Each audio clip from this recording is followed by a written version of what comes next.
misdefine God, they misunderstand God, and every time they use the word God, they cause themselves to have a moment of unconsciousness because they don't have the term defined properly. See? People don't understand these things. These are very deep understandings that come when you get into the study of ontology, semantics. And these are very, very profound subjects. Where does knowledge come from? Where does meaning come from? What is the meaning of meaning? See? How do you create meaning? How do you create value? How do you assign value? How do you analyze or understand the value of different things? This is all part of the science of ontology. See? And for ontology to be useful, it has to be based on reality. It can't be based on simply our own limited intelligence or ideas. So an ontology that's based on the Vedas will give the real value, the real meaning, the real understanding of all these different terms. Because the Vedas are beyond human intelligence. No human being could write the Vedas. And it takes years and years, a whole lifetime of study to understand the Vedas.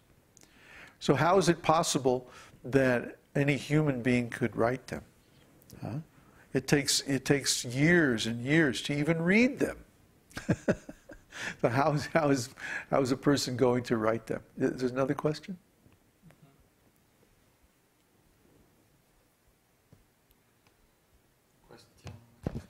Question from Varun. Babaji, is family a material attachment?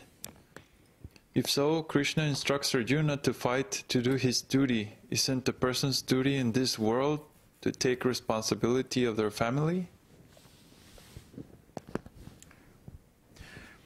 Well, what are you doing with your family?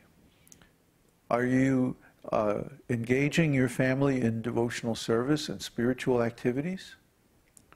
Are you enlightening your family and bringing them all to the platform of pure devotional service?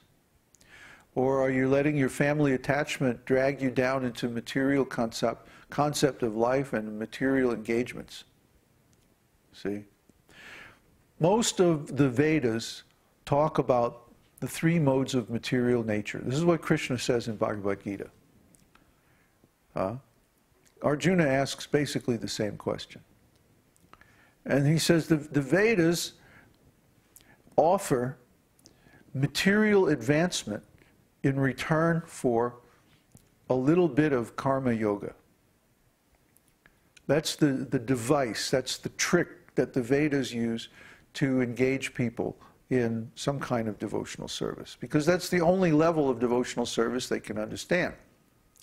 Let me make a deal with God. I'll do this little ceremony over here, and then you give me some nice material things. You know, that's why most people approach God. That's why most people engage in religious activities. This is called karma kanda. Most of the Vedas, 90% of the Vedas, Vedic literature, is about karma kanda. Come on, God, let's make a deal. I'll be nice to you, you be nice to me. I'll scratch your back, you scratch mine. That's a deal. That's business. Karma kanda. Then there's a part of the Vedas that's about upasana kanda. That means a search for self-realization. That's maybe another 4 or 5% of the Vedas. And then finally, there's the Vedanta, which is about bhakti. The Bhakti Shastra is maybe the remaining 5% of the Vedas. Upasana Kanda is mostly Upanishads and Vedanta. But then beginning with Vedanta and Śrīmad-Bhāgavatam, the commentary on Vedanta, then all those final Vedic literatures are about bhakti. And of course, Caitanya-caritāmṛta and all the derivative scriptures of Chaitanya Lila, including the Nectar of Devotion, which is what we're studying now. These are all the bhakti scriptures. These are for people who are beyond material consciousness. So if you really want to just get involved in family activities and religious activities that support a family life, this is a lower level of religion. This is the karma kanda. But in Śrīmad-Bhāgavatam, Narada Muni chastises Vyasadeva, and he says, you know, you have encouraged the people in material activities in the name of religion. And he says, really, this is very bad. This is most unreasonable and condemned, he says. Those are the exact words that he uses. Unreasonable and condemned.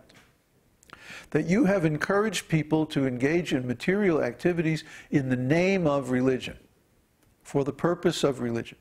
He tricked them. He tricked them. Basically, because people have a desire for material things, then come on, perform some religious activities and get some material benefit.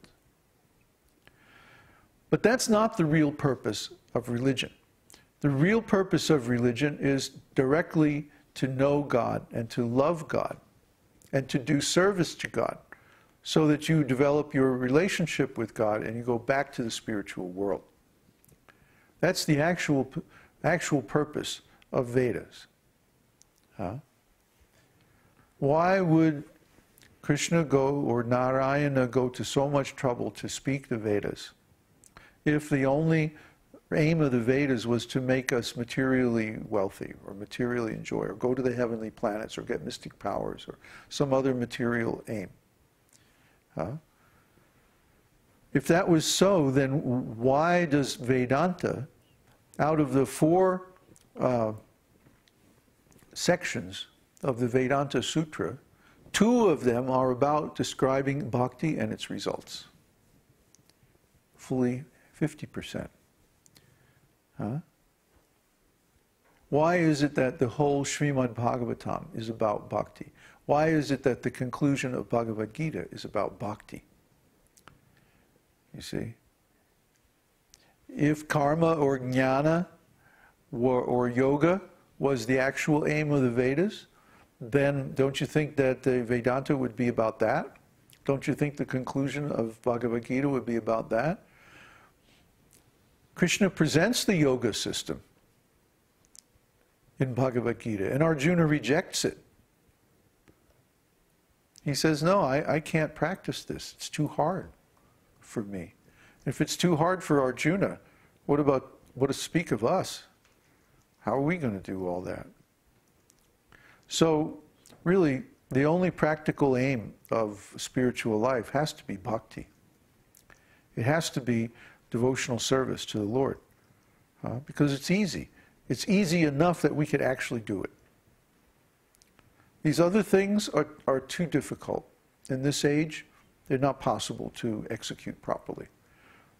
Nobody can go to the forest and sit on a deer skin and, just fast and go into trance and, regulate the breathing process and regulate the life airs and do all. I mean, maybe in past ages, some people could do that, but today there's no more than a handful of people maybe living in India who could actually do that. It's unrealistic to think that all those other processes are valid in this age. Only this chanting process is even practical in this age. Then you can do the chanting process while engaged in family activities, but you have to create a pure atmosphere. That means everybody in the family has to follow the 4 regulative principles. Everybody in the family has to engage in the chanting process, sankirtan. Everyone should worship the deity. Everyone should take only prasadam. Like that. If you can do that, then the family doesn't become an impediment in your devotional service. But if the family is not willing to do that, then they ultimately have to be given up. Srila Prabhupada took sannyas because his wife wasn't willing to follow the process. This is Srila Prabhupada. Srila Prabhupada is like the world teacher. His wife wasn't willing to follow the process of devotional service. My wives weren't willing to follow the devotional service. That's why I had to give them up. They were unfaithful. So if people have so little integrity in this age, then this becomes a stumbling block on the path of spiritual life. And this has to be given up if you're really serious about attaining perfection. Another question? Yeah, it's 2 hours. I don't know if we're going to continue with the document. Maybe next time we'll continue. There's so many questions. Let's cover that. Okay. Question from Dawn. So the name Krishna is the ultimate bija? No, no. Krishna is not a bija.